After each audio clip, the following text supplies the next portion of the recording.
Creating a unique and interesting character is only the beginning of what makes a great story. What really matters is how you bring that character to life. In today's tutorial, we'll learn how to do just that by focusing on how your character moves, interacts with the setting, and connects with the other characters. Let's jump in. How your character moves and acts reveals so much about them. So, choose your verbs and adverbs wisely. Take a look at these two sentences. Miss Honey walked into the classroom. Miss Trunchbull walked into the classroom. So far, there's no difference between the two teachers except for their names. But what if we change that verb? Miss Honey glided into the classroom. Miss Trunchbull stomped into the classroom. You couldn't spell difficulty if your life depended on it. A simple change in the verb completely transforms the actions of the characters, which changes the way we imagine them. Here's another example. The suitcase has disappeared, said Tintin. The suitcase has disappeared, said Captain Haddock. Again, there is nothing to distinguish between the two characters. But look what happens when I change the reporting verb. The suitcase has disappeared, declared Tintin. What's going on down there? The suitcase has disappeared, bellowed Captain Haddock. Tintin's calmness and Haddock's fiery temper is revealed in these two verb choices. These examples highlight a common mistake many young writers make. They use general verbs like walked, said, went, looked, and took instead of more specific ones.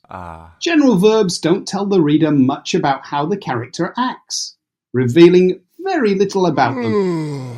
By choosing more specific verbs, you can make your character descriptions clearer and more interesting. Instead of using walked, did they stroll, march, tiptoe, stagger, amble, bounce, or shuffle? Instead of using said, how else might they have said it? Did they stammer, bellow, mutter, whisper, demand, or explain? Instead of writing that the character went somewhere, did they hurry, creep, slink, scamper, crawl, or sneak there? Instead of using looked, did they glance, gawk, glare, peer, or examine? Finally, instead of took, use grab, snatch, scoop, collect, retrieve, fetch, or seize. Each of these tells the reader something different about the character.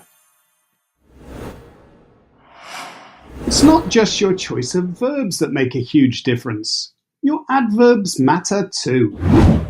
Alice opened the door nervously and entered the room. Alice opened the door angrily and entered the room. Alice opened the door cheerfully and entered the room. Alice opened the door quickly and entered the room. Each adverb completely changes how we imagine Alice and the way she enters the room.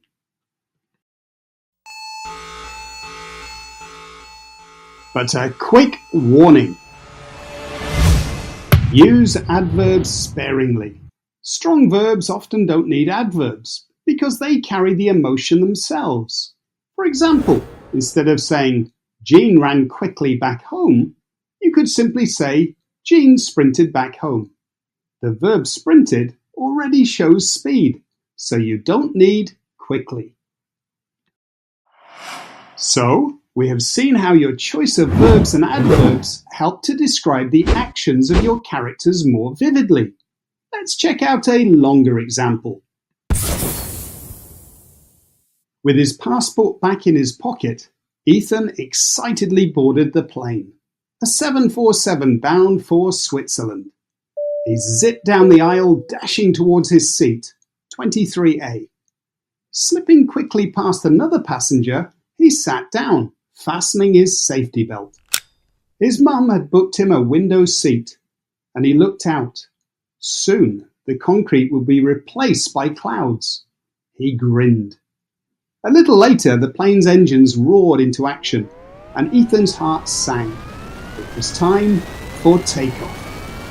Ethan is clearly very excited to be flying.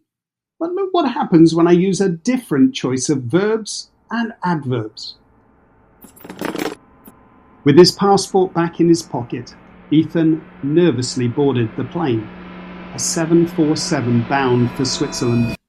He sidled down the aisle, edging towards his seat, 23A. Squeezing carefully past another passenger, he sank down, fumbling with his safety belt. His mum had booked him a window seat, and he peeked out. Soon the concrete would be replaced by clouds. He frowned. A little later, the plane's engines roared into action, and Ethan's heart thumped. It was time for takeoff. The reader's perception of Ethan has completely changed. From a confident and excited flyer, he has now become nervous and uneasy. The choice of verbs and adverbs have changed how Ethan acts, which makes a huge difference in how we imagine the character.